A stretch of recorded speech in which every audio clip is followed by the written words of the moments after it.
Family card, যেটা মানে পরিবারের যিনি সবচেয়ে বয়স্কা নারী, তিনি মা হন কিংবা স্ত্রী হন, আহ, তার নামে হবে কার্ডটা, কোনো ছেলেদের নামে হবে না।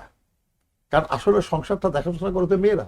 আমরা কৃষকদের একটা কার্ড দেব, যে তারা সার, কীটনাশক, বীজ, তারপরে আপনার এগুলো তারা নিতে পারবে। আপনারা বলতেছেন এটা করবেন, কিন্তু এটা কিভাবে করবেন? এটা তো সম্ভব না, এটা তো কেমনে? কিন্তু আমরা বোঝানোর চেষ্টা করেছি আর কি, এটা সম্ভব। আমরা কৃষকদের একটা কার্ড দিব, ফ্যামিলি কৃষক কার্ড, ফার্মার্স কৃষক কার্ড, কার্ড ফার্মার্স কার্ড।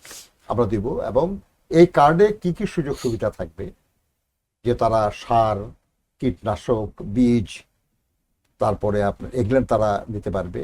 তারা যদি ধরেন একটা পাম্প চালাবে, সেটার জন্য তেল, ডিজেল এগুলো যদি লাগে সেগুলো নিতে পারবে।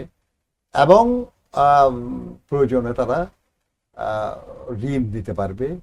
এবং আপনার তারা যে উৎপাদন করবে যে ফসলটা, সেই উৎপাদিত ফসল যাতে ন্যায্য মূল্য পায় তারা, সেজন্য কৃষি সমবায় বা যারা এই কার্ড হোল্ডার হবে একটা এলাকায়, তাদের একটা সমিতি কিছু করে চেষ্টা করা, সেখানে কোনো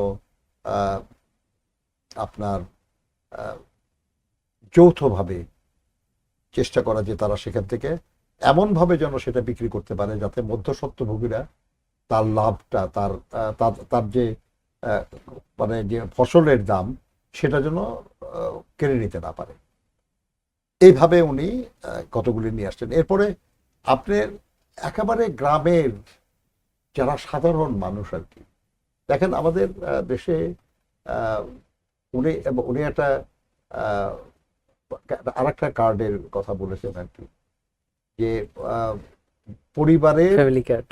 ফ্যামিলি কার্ড, যেটা মানে পরিবারের যিনি সবচেয়ে বয়স্কা নারী, তিনি মা হন কিংবা স্ত্রী হন, তার নামে হবে কার্ডটা, কোনো ছেলেদের নামে হবে না। কারণ আসলে সংসারটা দেখাশোনা করতে মেয়েরা, এটা তার নামে হবে। এবং ওখান থেকে কি কি সুযোগ সুবিধা নিতে পারবে, এগুলো সব বলে দেওয়া আছে আর কি। এই ধরনের আরো অনেক বিষয় আমাদের দলের তরফ থেকে, আমাদের ভারপ্রাপ্ত চেয়ারম্যান সাহেবের তার যে চিন্তা চেতনা থেকে বাইরে হচ্ছে, দেখবেন এগুলো আমরা দলের থেকে অ্যাডপ্ট করে আমরা এটা প্রচার প্রপাগান্ডা নিয়ে আসতেছি আমরা। তো এখন এগুলো সব না, আমাদের তো মূল পয়েন্ট হলো 31 দফা। কিছু কিছু বিষয়ে আমরা আরো একটু বিস্তৃত করতেছি জনগণকে বোঝানোর জন্য। কারণ অনেকেই মনে করে আর কি যে আপনারা বলতেছেন এটা করবেন, কিন্তু এটা কিভাবে করবেন? এটা তো সম্ভব না, এটা তো কেমনে? কিন্তু আমরা বোঝানোর চেষ্টা করেছি আর কি, এটা সম্ভব।